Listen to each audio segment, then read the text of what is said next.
Hospitals లో gyms, కసరత్తుల treatments. పూర్తి వివరాలకు చదవండి రేపటి సాక్షి దినపత్రిక. చంద్రబాబు నాయుడు హయాంలో విజయవాడలో దేవాలయాలు కూల్చేశారు. విజయవాడ కనకదుర్గమ్మ దేవాలయంలో ఏకంగా క్షుద్ర పూజలు చేయించారు. పశ్చిమ గోదావరి జిల్లా పెంటపాడులో దేవాలయంలో రథాన్ని దహనం చేశారు. పవిత్రమైన పుష్కరాలను సినిమా షూటింగ్లా తీయబోయి పదుల సంఖ్యలో ప్రాణాలు తీశారు. ఈ లీలలన్నింటినీ 3D సినిమా చూసినట్లుగా చూసి ఎంజాయ్ చేసిన పవన్ కళ్యాణ్ అప్పట్లో ప్రాయశ్చిత్త దీక్ష ఎందుకు చేయలేదో చెప్పాలంటున్నారు ఆధ్యాత్మిక వాదులు. దేవుళ్లను, దేవాలయాలను అపవిత్రం చేయటం, అపచారాలు చేయటంలో చంద్రబాబు నాయుడు ఛాంపియన్. అటువంటి చంద్రబాబు నాయుడు ఇప్పుడు కూడా తిరుమల లడ్డూపై విష ప్రచారం చేస్తూ పవిత్రతను దెబ్బతీశారు. దీనిపైన నోరు మెదపని పవన్ కళ్యాణ్ తమ కూటమి హయాంలో తిరుమలలో కల్తీ నెయ్యి వచ్చిందని, దాంతో లడ్డూలు చేశారని ఆరోపిస్తూ దానికి జగన్మోహన్ రెడ్డి సమాధానం చెప్పాలని తింగరి డిమాండ్ చేస్తున్నారు. హరిహర వీరమల్లు షూటింగ్ లో కొంత బిజీగా తిరుగుతూ మధ్యలో ఓసారి బయటకు వచ్చిన పవన్ కళ్యాణ్ విజయవాడ కనకదుర్గ దేవాలయం మెట్లను కడిగేశారు.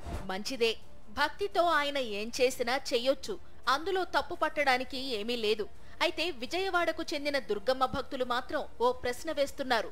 2014 నుండి 2019 వరకు చంద్రబాబు నాయుడి ప్రభుత్వం అధికారంలో ఉన్న సమయంలో కనకదుర్గ ఆలయంలో ఏకంగా క్షుద్ర పూజలు నిర్వహించారు.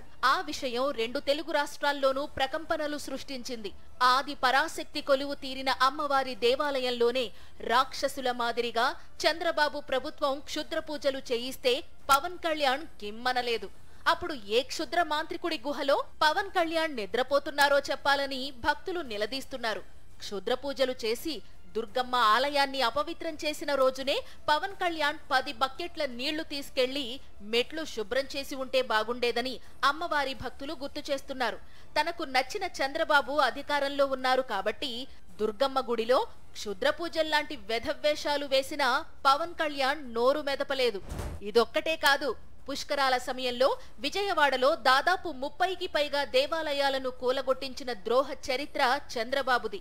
నాడు చంద్రబాబు ఔరంగజేబులా హిందూ దేవాలయాలను కూల్చివేస్తే ఇప్పుడు సనాతన ధర్మం కోసం హిందువులంతా ఒక్కటి కావాలంటోన్న పవన్ కళ్యాణ్ అప్పుడు ఎందుకు మౌనంగా ఉండిపోయారో చెప్పాలంటున్నారు ఆధ్యాత్మికవాదులు.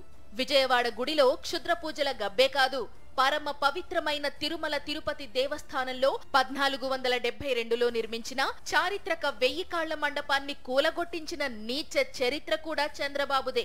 2003లో చంద్రబాబు 1000 కాళ్ల మండపాన్ని కూల్చివేయిస్తే అది పవన్ కళ్యాణ్ కి ఆధ్యాత్మిక వైభవంగా కనిపించిందా అని మేధావులు నిలదీస్తున్నారు.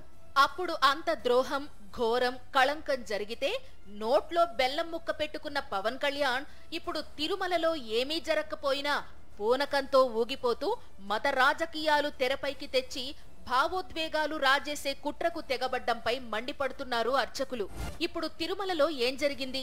చంద్రబాబు నాయుడు, పవన్ కళ్యాణ్లు ఆరోపించిన ప్రమాణాలు లేని నెయ్యిని టీటీడీ తిరస్కరించింది.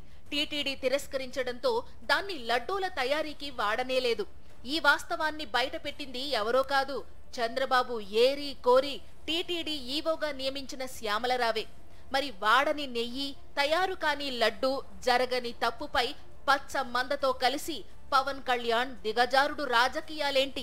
పవిత్ర పుష్కరాల్లోనూ శవాల గుట్టలు పోగు చేసిన దుర్మార్గ చరిత్ర చంద్రబాబు నాయుడిది. గోదావరి పుష్కరాల్లో తన ప్రచార యావ కోసం సినీ దర్శకుడికి కిరాయి ఇచ్చి పిలిపించుకుని అనవసరమైన హంగామా చేసి తొక్కిసలాటలో 25 మందికి పైగా భక్తుల ప్రాణాలు గాల్లో కలవడానికి సాక్షాత్తు చంద్రబాబు నాయుడే కారణం. ఈ ఘటనపైన పవన్ కళ్యాణ్ నోరు పెగల్చలేదు. 2019లో తన పొలిటికల్ బాస్ చంద్రబాబు నాయుడు ప్రతిపక్షానికి పరిమితం కావడంతో పవన్ కూడా క్షోభ అనుభవించి ఉండొచ్చు. అందుకే అప్పుడు అధికారంలోకి వచ్చిన జగన్మోహన్ రెడ్డి ప్రభుత్వాన్ని ఇబ్బంది పెట్టే ఉద్దేశంతో దేవాలయాల్లో విగ్రహాలను కూల్చివేసే నీచపు కుట్రలో టీడీపీతో పాటు జనసేన, బీజేపీ నేతలు కూడా పాల్గొని భక్తుల మనోభావాలు దెబ్బతీశారు. రాష్ట్రమంతటా హింస రాజేయాలనే కుట్రకు తెగబడ్డారు.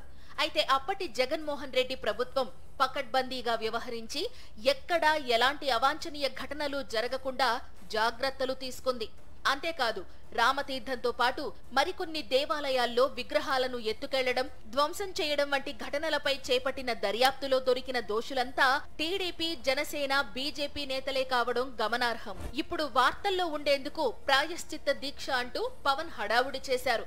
అదేదో దేవాలయాల్లో విగ్రహాలు కూల్చివేసినప్పుడు, చంద్రబాబు హయాంలో జరిగిన 1,00,000 అపచారాల సమయంలోనో ఇటువంటి దీక్ష చేసి ఉంటే బాగుండేదంటున్నారు ఆధ్యాత్మికవాదులు. నలుగురు చీకొడతారన్న జంకు కూడా లేకుండా రోజురోజుకి నీచ రాజకీయాలతో దిగజారిపోతోన్న చంద్రబాబు నాయుడు, పవన్ కళ్యాణ్లకు ప్రజలే బుద్ధి చెబుతారని మేధావులు హెచ్చరిస్తున్నారు.